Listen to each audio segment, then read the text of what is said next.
નમસ્કાર, HB digital વિડીયોમાં તમારું સ્વાગત છે અને હું છું હાર્દિક. મનોકામના મંદિર જવાની યાત્રામાં અમે થોડીવાર આરામ કરવા માટે ઊભા રહ્યા. આ સામે દેખાતા લીલા પહાડો અને નીચે વહેતી નદી સફરની થાક દૂર કરી દે એવો નજારો છે.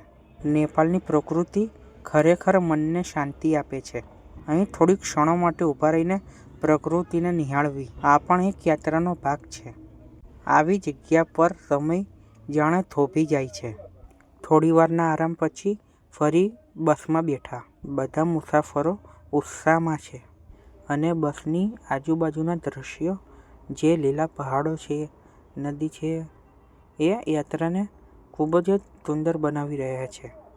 વાંકા ચૂકા રસ્તાઓ, ઊંચા પહાડો અને ઠંડી હવા.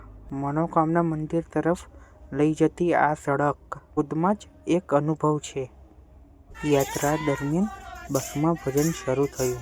ભક્તિભર્યું વાતાવરણ અને ભગવાનનું સ્મરણ. આ પળોમાં યાત્રા માત્ર મુસાફરી નથી રહેતી, પરંતુ એક આધ્યાત્મિક અનુભવ બની જાય છે.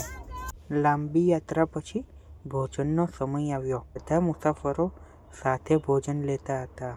આવો સહવાસ વધુ યાત્રાને યાદગાર બનાવી દે છે.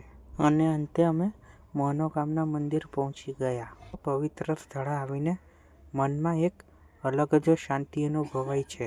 અહીં આવીને દરેક ભક્ત પોતાની મનોકામના ભગવાન પાસે અર્પે છે. જય મનોકામના માતા. જો તમને આવી યાત્રા અને ધાર્મિક વ્લોગ ગમતા હોય તો એચબી ડિજિટલ વિડીયો એટલે કે મારી ચેનલને like, share, comment and subscribe કરવાનું ભૂલતા નહીં. Thank you.